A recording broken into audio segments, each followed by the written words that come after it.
हमारे साथ ना भी आए तब भी इमरान का जाना ठहर गया है।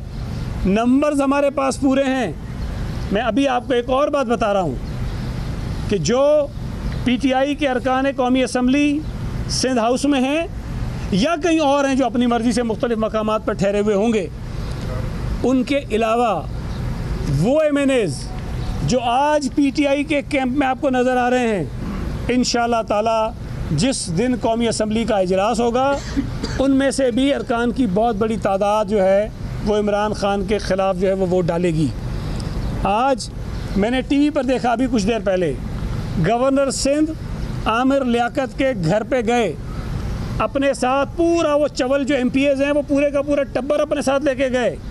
घंटों तक आमिर लियाकत की मिन्नत तरले की। उसके बाद जब मीडिया के सामने आए तो आमिर लियाकत की तारीफ़ में ज़मीन व आसमान एक कर दिए और पता नहीं क्या क्या कुछ कहा उन्होंने। और फिर जब आमिर लियाकत से मीडिया ने पूछा, उसने कहा मैं तो न्यूट्रल हूँ और मैं जब वोट डालने का वक्त आएगा तब मैं फ़ैसला करूँगा कि मुझे क्या करना है। इसका मतलब ये कि आमिर लियाकत ने जो अपने घर पे बैठा हुआ है, जिससे गवर्नर सिंध ने मुलाकात की है, उसने भी ये नहीं कहा वाज़े तौर पर कि वो इमरान खान के साथ है। ये एक आदमी मैं आपको बता रहा हूँ। आप और बेशुमार एमएनएज़ हैं जो किसी खौफ से, किसी डर से, किसी परेशानी से, या जो ये तोहमतें लगाते हैं लोगों के ऊपर कि करोड़ों रुपए ले लिए हैं और पता नहीं क्या क्या मुख्तलिफ़ किस्म के इल्ज़ाम लगाते हैं, उसकी वजह से शायद वो इस वक्त बात नहीं कर रहे होंगे, सामने नहीं आ रहे होंगे। लेकिन ये मैं आपको बता रहा हूँ, मेरी पहली वाली बात भी दुरुस्त साबित हुई, आज वाली बात दोबारा कह रहा हूँ कि जो मेंबर्स पीटीआई के कैंप में बैठे हुए हैं उनमें से भी लोग पीटीआई के साथ नहीं हैं। मैंने पहले कहा था, दोबारा दोहरा रहा हूँ कि अगर तो इस काबीना को, जो इमरान खान की काबीना है, इसको कह दिया जाए ना कि काबीना यही होगी, सिर्फ वज़ीर आज़म ने जाना है, ये सब के सब इमरान खान के ख़िलाफ़ वोट डालेंगे। ख़ास तौर पे शेख रशीद और फवाद चौधरी इमरान खान के ख़िलाफ़ वोट डालेंगे, इसलिए कि उन्हें पता है कि अगली पार्टी कोई और होनी है उनकी। पीटीआई से अब उनकी मुस्तकबिल की उम्मीदें ख़त्म हो चुकी हैं। मैं एक मिसाल आपको और भी दूँ, जो ये कहते हैं कि जी छुपा दिया और पता नहीं गलत काम कर दिया कोई।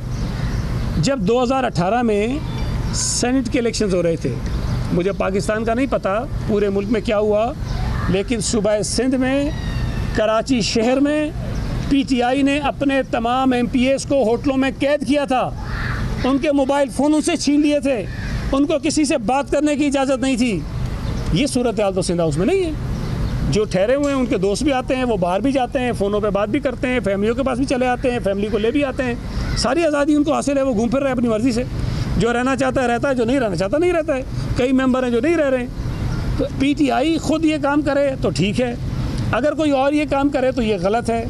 मैं ये समझता हूँ जो बात चौधरी परवेज़ इलाही ने कही थी, अल्फाज में वो नहीं दोहराऊँगा जो उन्होंने कहे थे, इनको पॉलिटिकल मैनेजमेंट नहीं आती है, इनको सियासी लोगों को साथ चलाना नहीं आता है। इमरान खान के लिए काम कोई और करता था। इमरान खान ने ये जो हाइब्रिड कहते हैं ना सिस्टम, इसीलिए तो कहते हैं कि बस पता नहीं क्या है, आधा कुछ आधा कुछ।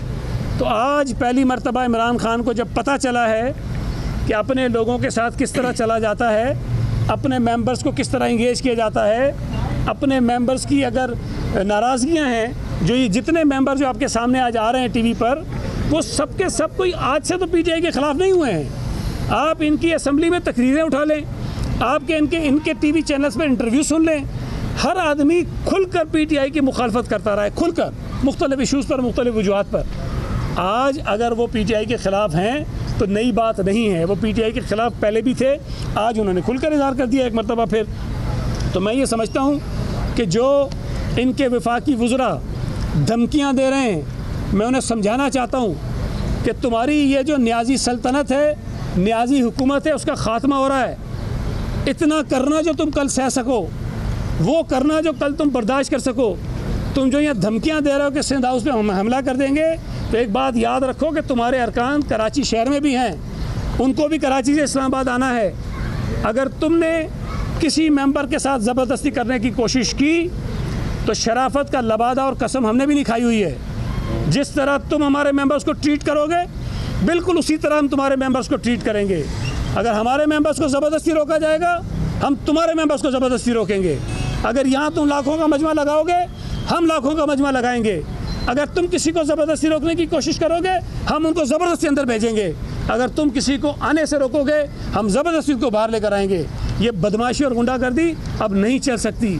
तुम्हारी हुकूमत के दिन गिने जा चुके हैं, तुम फारिग हो गए हो, और तुम ये बात ज़हनी तौर पर तस्लीम कर लो कि जो तुम कहते थे ना मैं उनको रुलाऊंगा, अब तुम रो रहे हो। अब तुम्हारा मुकद्दर रोना है। अब तुम साबिक वज़ीर आज़म कहलवाने वाले हो। अब तुम जाकर बार बार ये कहोगे मुझे क्यों निकाला, मुझे क्यों निकाला, मुझे क्यों निकाला। कोई सवाल हो? एक एक करके एक सेकंड, ये थोड़ा नाराज़ है, पहले से कर। ये बताएं, आपके पास पीटीआई के अरकान काफ़ी दिनों से महफूज थे, और आपने जैसे कहते हैं कि चिड़िया को पर नहीं मारने दिया, तो ये बताएं कि सिंध हुकूमत की जिम्मेदारी है, सिंध हाउस, वहाँ पे जो एंकर्स आज पहुँचे हैं वो किसकी इजाज़त से पहुँचे हैं, और रिपोर्टर्स को क्यों वहाँ तक जाने नहीं दिया गया? क्या रिपोर्टर्स के साथ ये नारवा सलूक पीपल्स पार्टी जो कर रही है, क्या ये मीडिया के ऊपर आपकी तरफ से कदगन नहीं है सर? नहीं, देखें, मैंने एक बात शुरू में कही कि कल मुझसे सवाल हुआ कि वहाँ मेंबर्स कौन कौन हैं, कुछ टीवी चैनल्स ने किया, तो मैंने कहा कि पीपल्स पार्टी और पीटीआई के नून लीग के एमएनएज़ हैं। मैंने पीटीआई के मेंबर्स का इसलिए नहीं बताया कि मुझे उनकी तरफ से ये इजाज़त नहीं थी कि मैं ये कहूँ कि जी वो वहाँ ठहरे हुए हैं। आज उन्होंने ये मुनासिब समझा खुद, जब इमरान खान ने भोंगियाँ मारी, जब उनके ऊपर तोहमतें लगाईं, जब उनके ऊपर इल्ज़ामात लगाए, तो उन्होंने कहा कि जब मीडिया से बात करेंगे। उन्होंने जिनको मुनासिब समझा उनको बुलाया और उनसे बात की। इसमें पीपल्स पार्टी का जो है वो कोई किरदार नहीं है। पीपल्स पार्टी तो मेज़बानी कर रही है। अगर कोई मुझे, वैसे भी आम हालात में भी कई दोस्तों में कहते हैं कि हम इस्लामाबाद जा रहे हैं, वैसे हाउस में कमरा चाहिए, तो हम अपनी तरफ से कोशिश करते हैं उनको फैसिलिटेट करें। अगर हमारे नून लीग के कुछ एमएनएज़ ने कहा कि जी हमें वहाँ सिक्योरिटी के खदशात हैं, लॉजेज़ में हम यहाँ रहना चाहते हैं, हमने उनको फराहम किया। और अगर कुछ मेंबर्स कहें कि जी पीटीआई के भी कहें कि जी हमें जगह दे दें, हम यहाँ सेफ महसूस करेंगे, तो हमने उनको रखा। लेकिन जब तक वो मीडिया से खुद बात नहीं करना चाहते थे, जब तक वो खुद सामने नहीं आना चाहते थे, हमने कोई ज़ोर ज़बरदस्ती उनके साथ नहीं की। ये उनका इख्तियार था जिसको उन्होंने इस्तेमाल किया। अगर कोई किसी पार्टी का दूसरी पार्टी में जब शामिल होता है, उसे तो लोटा कहा जाता है, और आप कहते भी रहे हैं इन्हीं अरकान को। अब कोई इलेक्टेड दूसरी जमात में चला जाए, इलेक्टेड, उसको क्या नाम देना चाहिए? जहाँ तक मेरी मालूमात है, अभी तक कोई एमएनए किसी पार्टी में शामिल नहीं हुआ है, और वो आज भी पीटीआई के एमएनएज़ हैं। अब अगर वो खुद छोड़ना चाहें तो मेरा ज़ोर नहीं है, वो उनका अपना फ़ैसला होगा। लेकिन आज जब आप मुझसे सवाल पूछ रहे हैं, तो जो मेरी मालूमात है, किसी एक एमएनए भी पीटीआई को छोड़कर किसी और जमात में शमूलियत नहीं की है। नहीं करने तासुर दिया जा रहा है कि ज़बरदस्ती एमएनएस को बिठाया हुआ है, और उसके बाद ये मामला भी सामने आया है कि वज़ीर आज़म ने मुख्तलिफ महकमों को हिदायत दे दी है कि सिंध हाउस पर नज़र रखी जाए। कहीं छापा तो नहीं मारा जा रहा सिंध हाउस में? अगर छापा मारा जाता है, पुलिस अंदर आती है, तो क्या आ सकती है? हुकूमत ने क्या हिदायत दी है? लेकिन पहली बात तो ये बड़ी शर्म की बात है कि वज़ीर आज़म खुद अगर एडमिट कर रहे हैं कि वो लोगों की जासूसियाँ करवा रहे हैं, वो इदारों को ये कह रहा है कि आप इन मेंबर्स के फ़ोन टेप करो, वो इदारों को ये कह रहा है कि आप इनकी नकलो हमल पे नज़र रखो, ये आइन की सरीहन खिलाफ वर्जी है। ये काम तो किसी आम शहरी के साथ भी नहीं किया जा सकता जो वज़ीर आज़म अपने अराकीन कौमी असम्बली के साथ करवा रहा है।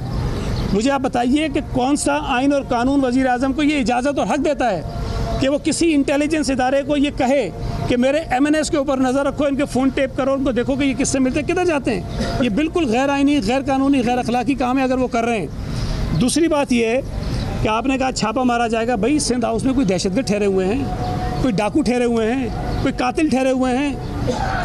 कौन से ऐसे लोग हैं जो इस वक्त हुकूमत पाकिस्तान को या पुलिस को या किसी और इदारे को मतलूब हैं जिनके लिए जाकर छापा मारा जाएगा? अगर आपके एमएनएज़ हैं, भाई कहीं ठहरे हुए हैं, अपनी मर्ज़ी से ठहरे हुए हैं, तो कोई पाबंदी लगी हुई है कि सिंध हाउस में कोई पीटीआई का एमएनए ठहर नहीं सकता है? या कोई कानून है ये जुर्म कर दिया उन्होंने, कोई खुदा न खास्ता उन्होंने मुल्क दुश्मनी कर ली है कि आप ये कहते हैं छापा मारेंगे? हम इसीलिए कहते हैं कि ये चवल हैं, ये चवलों के सरदार हैं। इनको ना आइन का पता है, ना कानून का पता है, ना सियासत का पता है, ना अखलाकियात का पता है। अगर उन्होंने कोई गैर कानूनी काम करने की कोशिश की, देखिए सिंध हाउस एक रिहायशी इलाका है, एक आबादी है जिसके अंदर लोग रहते हैं, जहाँ सिंध हाउस के मुलाजमीन भी रहते हैं, जहाँ सिंध हाउस के मेहमान भी रहते हैं, हम भी वहाँ ठहरते हैं। अगर कोई वहाँ कर हमलावर होगा तो इसको आप क्या तस्वुर करें? इनको ना आइन का है, ना कानून का पता है, ना सियासत का पता है, ना अखलाकियात का पता है। अगर उन्होंने कोई गैर कानूनी काम करने की कोशिश की, देखिए सिंध हाउस एक रिहायशी इलाका है, एक आबादी है जिसके अंदर लोग रहते हैं, जहाँ सिंध हाउस के मुलाजमीन भी रहते हैं, जहाँ सिंध हाउस के मेहमान भी रहते हैं, हम भी वहाँ ठहरते हैं। अगर कोई वहाँ कर हमलावर होगा तो इसको आप क्या तस्वुर करेंगे? क्या वो कानूनी कराएगा? ये गैर कानूनी होगा। अगर वो करेंगे तो जाहिर है कि हम भी फिर उस अंदाज में देखेंगे हमने किस तरह उसको रोकना है। जी सही साहब, ये बताइएगा कि एक कौमी हुकूमत की बातें हो रही हैं और उसमें ये भी कहा कि तमाम पार्टियाँ होंगी माइनस इमरान, लेकर पीटीआई डेमोक्रेटिक उसमें शामिल होगी, इस बारे में थोड़ा सा बताइएगा। देखिए अभी तक मेरे इल्म में ऐसी कोई चीज़ नहीं है। फ़िलहाल तो जो तय हुआ है वो आप सबके सामने है कि तमाम अपोजिशन की जमातों ने और इंशाल्लाह कुछ दिनों में जो इत्तेहादी हैं वो मिलकर इस नालायक और नाअहल हुकूमत के ख़िलाफ़ अदम एतमाद की तहरीक को कामयाब कराएंगे। उसके बाद एक हुकूमत बनेगी जिसमें ज़ाहिर है चूँकि नून लीग अपोजिशन की सबसे बड़ी जमात है, उनका हक़ है कि वो किसी को प्राइम मिनिस्टर नॉमिनेट करें और शायद बाकी जमातें उसको सपोर्ट करेंगी। अब बाकी आगे क्या क्या चीज़ें होनी हैं, कितने दिन ये हुकूमत चलनी है, कौमी हुकूमत अगर बननी है तो किस तरह की बननी है, इसका फैसला तो ज़ाहिर है कि पार्टी की जो क़यादतें हैं मुख्तलिफ जमातों की वो बैठ कर करेंगी। पहले जब भी विफाक की हुकूमत की तरफ से सिंध के अंदर कोई बात होती थी तो आप कहते थे 18वीं तरमीम का जिक्र करते थे। आज शेख रशीद ने इंप्रेशन दिया है कि DIG को लेकर यहाँ पर सिंध हाउस के अंदर MNAs को बिठा के एक तासुर शेख रशीद के अल्फाज में यह था कि बाद में हम देखेंगे कि विफाक की हुकूमत में किस तरह, तो इस पर आप रद्द अमल क्या देंगे?